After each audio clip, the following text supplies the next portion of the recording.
Bienvenue à tous, ravi de vous retrouver pour ce nouveau numéro de Paris-Saclay TV. Il y a encore quelques mois, ce bâtiment n'existait pas.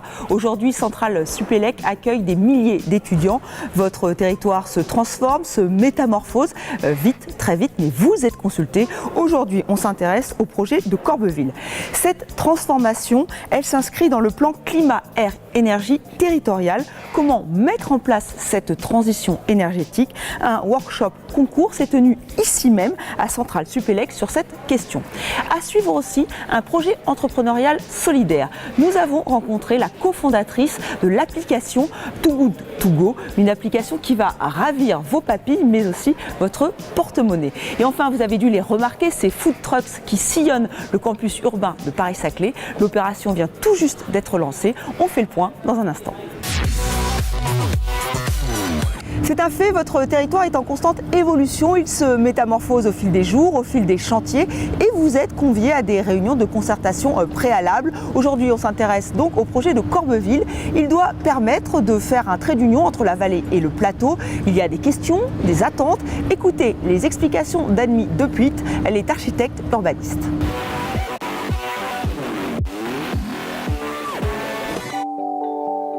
Le quartier de Corbeville, c'est un quartier qui est sur le plateau et qui a une relation avec la vallée assez difficile, sur lequel il y a un domaine de château qui était toujours pris par Thalès. Le but, l'objectif, c'est de faire un quartier très résidentiel, où il y aura, surtout dans la partie est, mais aussi avec quelques activités économiques sur l'ouest.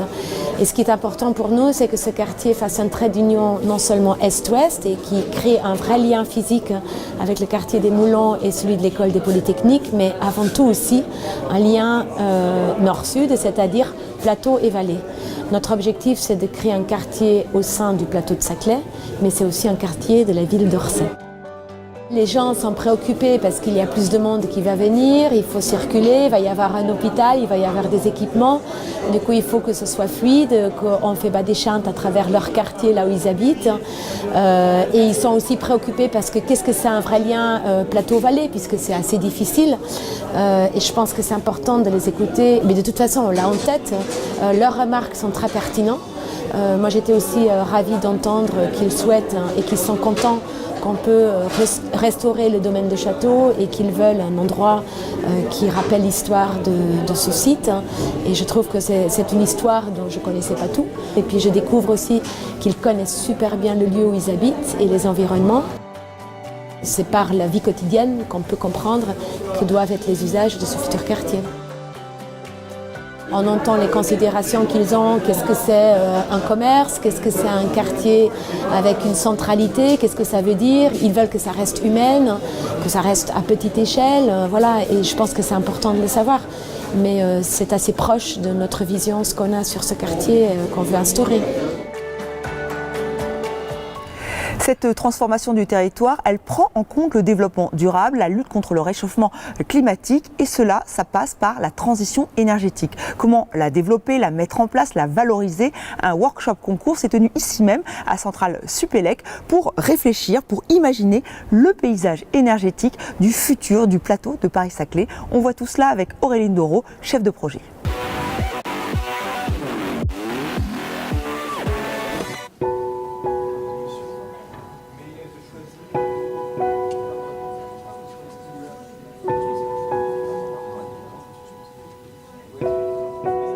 C'est un workshop concours qui s'intitule « Imaginer le paysage énergétique du futur du plateau de Saclay » dans les locaux de Centrale Supélec. C'est un workshop qui est pluridisciplinaire et qui rassemble du coup une diversité d'étudiants qui viennent de plus d'une dizaine d'écoles, donc parisiennes, mais bien au-delà aussi. L'idée de ce workshop concours, c'est de mobiliser sur une question de valorisation de la transition énergétique les savoir-faire et compétences pour rendre cette transition énergétique effective et désirable. L'idée, c'est de lier des savoir-faire paysagistes, de design, d'architecture, mais aussi d'ingénierie, et puis aussi d'autres formations type agronomie ou urbanistique qui sont aussi représentées. Ces étudiants viennent des différentes écoles que sont notamment l'école d'architecture de Versailles, l'école de paysage, l'école centrale Supélec qui nous accueille aujourd'hui, et puis différentes écoles de design et d'art qui sont présentes sur Paris. Donc, l'initiative de ce workshop a été permise par la rencontre entre les directeurs du Land Art Generator Initiative, qui est un concours d'architecture bisannuel, et la chaire Paysage et Énergie de l'école de paysage de Versailles, de la diagonale Paris-Saclay, qui lie art et sciences sur le campus universitaire où nous sommes, le Design Center, et puis évidemment Centrale Supélec. L'idée à l'issue de ce workshop, c'est que les groupes d'étudiants puissent produire des représentations de cette transition énergétique dans un contexte territorial qui est celui du plateau de Saclay. Ce sont des propositions qui doivent être aussi ambitieuses, puisqu'elles doivent aussi être révélatrices de cette transition. C'est une réussite de pouvoir faire se rencontrer également les enseignants et les institutions à travers ce workshop, qui font qu'il puisse y avoir de nouvelles collaborations qui puissent se créer. Les rendus des étudiants sont probablement source d'inspiration pour l'élaboration du PCAET, du plan climat air énergie territorial, en cours d'élaboration actuellement avec la communauté d'agglomération Paris-Saclay.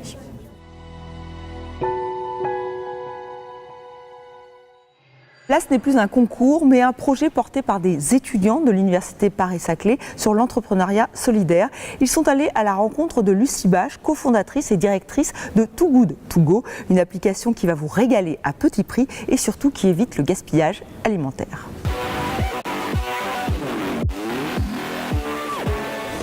Bonjour, nous sommes les étudiants de l'Université Paris-Saclay. Donc voici Marion, Simon, Guillaume, Mounia et moi-même Fatma. Dans le cadre de nos études, nous avons décidé de nous intéresser à l'entrepreneuriat social et solidaire et d'en expliquer les mécanismes. C'est pourquoi nous allons interviewer Lucie Bache, la CEO France de l'application Too Good To Go. Too Good To Go, c'est une application mobile qui permet à chacun d'entre nous de s'engager concrètement contre le gaspillage alimentaire. Donc l'idée, c'est de connecter les commerçants de quartier qui peuvent avoir des invendus à la fin de la journée et les utilisateurs, les citoyens du quartier, qui vont du coup pouvoir passer récupérer les invendus des commerçants à la fermeture et donc se régaler à tout petit prix et contribuer concrètement à la lutte contre le gaspillage alimentaire. On connaît les définitions gouvernementales de l'entrepreneuriat social et solidaire, qui sont en fait des critères sur l'apport social de l'innovation. Mais quelles sont les particularités d'une telle start-up au quotidien ? D'une part, en termes d'objectifs, nous on ne vise pas le développement financier de notre entreprise en fait. Notre KPI principal, c'est le nombre de repas sauvés. Et c'est vraiment sur ça qu'on s'appuie au quotidien, ce qui nous drive au quotidien, ce qu'on suit. Et pour moi, en fait, ça a une vision tout à fait différente de regarder le nombre de repas sauvés ou le chiffre d'affaires annuel de l'entreprise. Juste viser je fais plus d'argent, on voit plus trop l'intérêt. Par contre, se dire que chaque jour, il y a des milliers de repas qui sont sauvés grâce à ce qu'on fait au quotidien, ça veut vraiment dire quelque chose. Et je pense que ça change complètement la mentalité dans laquelle tu viens au boulot et dans laquelle tu te donnes à fond pour ce que tu fais, quoi. Et comment vois-tu l'avenir de l'ESS et de l'économie collaborative ? Assez énorme. Je pense qu'aujourd'hui c'est quelque chose qui se développe de plus en plus, que des problématiques à résoudre, il y en a des tonnes et que les gens ont vraiment envie de s'y mettre aujourd'hui, que forcément avec le digital il y a plein d'idées qui étaient difficiles à réaliser il y a 10 ans et qui aujourd'hui sont parfaitement faisables, juste parce que tout le monde est accessible juste par le fait qu'on a un smartphone dans notre poche. Je pense que de plus en plus d'entreprises vont d'une part ajouter cet aspect social et solidaire à leur façon de travailler et que de plus en plus d'entreprises vont se créer juste là-dessus. Et ça c'est plutôt génial à imaginer et je pense qu'on a de la chance de faire partie de ce mouvement et de ce nouveau monde qui est en train de se créer. Enfin, clairement, il y a eu la révolution industrielle et puis maintenant il y a la révolution digitale et ça permet énormément de solutions positives pour la planète et pour la société de se développer. Donc c'est plutôt très enthousiaste. Pour se nourrir, il y a donc des applications, il y a aussi de nouveaux lieux. Nous sommes au musée, c'est le nouveau bar-cafétéria de Centrale Supélec, il vient d'être inauguré. Il y a aussi les food trucks, vous les avez peut-être vus sillonner le campus urbain de Paris-Saclay. L'opération vient tout juste de commencer.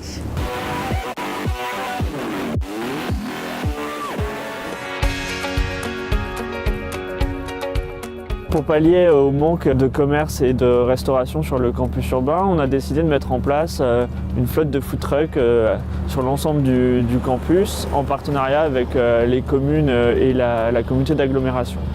Pour cela, on a lancé un appel à projet afin de trouver les bons food trucks pour s'installer sur les différents sites. Donc on a lancé ça à l'automne et on a obtenu une quarantaine de réponses sur lesquelles on a choisi 22 food trucks finalement qui ont été lauréats de cet appel à projet. Ces food trucks viennent rejoindre ceux qui sont déjà présents sur le campus du côté d'Orsay et sur le quartier Camille Claudel à Palaiseau qui étaient présents depuis plusieurs années et ça vient densifier l'offre de restauration.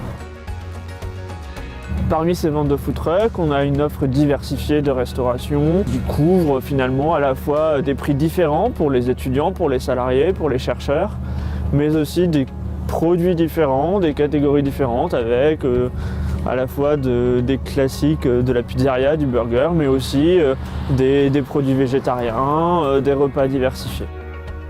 On retrouve sur le campus plusieurs emplacements. Ici, on est sur l'un des emplacements, le Carré des Sciences sur Gif-sur-Yvette, un autre emplacement sur Orsay et 2 emplacements sur Palaiseau. L'idée étant d'offrir une offre commerciale et de restauration aux étudiants et aux salariés aux différents moments de la journée, puisqu'il y aura des food trucks présents le matin aux horaires du petit déjeuner pour les gens qui souhaitent prendre un café en descendant du bus par exemple.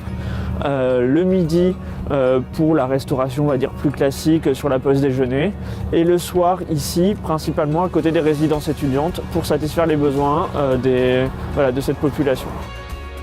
L'opération vient d'être lancée, donc les food trucks sont opérationnels depuis février 2018 pour une période de 6 mois en phase test et ont vocation à être prolongés si ça fonctionne et si ça rencontre son public.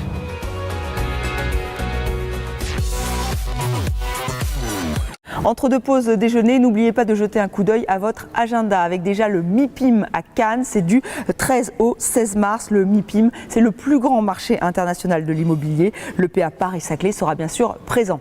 Dans la foulée du 16 au 18 mars, ne ratez pas le hackathon qui est organisé au Proto 204. Initiez-vous au prototypage et créez votre objet connecté avec les innovateurs de Paris-Saclay.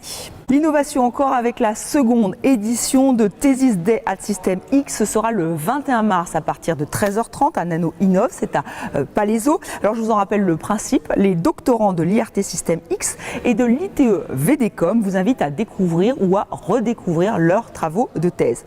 Autre date à ne pas rater, le 29 mars avec En piste pour l'emploi. Cet événement emploi unique se déroulera au Vélodrome National. C'est l'occasion de rencontrer des professionnels et de découvrir une multitude de métiers. Ce sera de 10h à 22h. Voilà ce qui vous attend pour le mois de mars. Moi, je vous donne rendez-vous en avril pour une nouvelle édition de Paris-Saclay TV. D'ici là, restez informés sur l'actualité de votre territoire en allant sur lepaps.fr, en regardant TV78 et n'oubliez pas les réseaux sociaux. Merci et à très bientôt.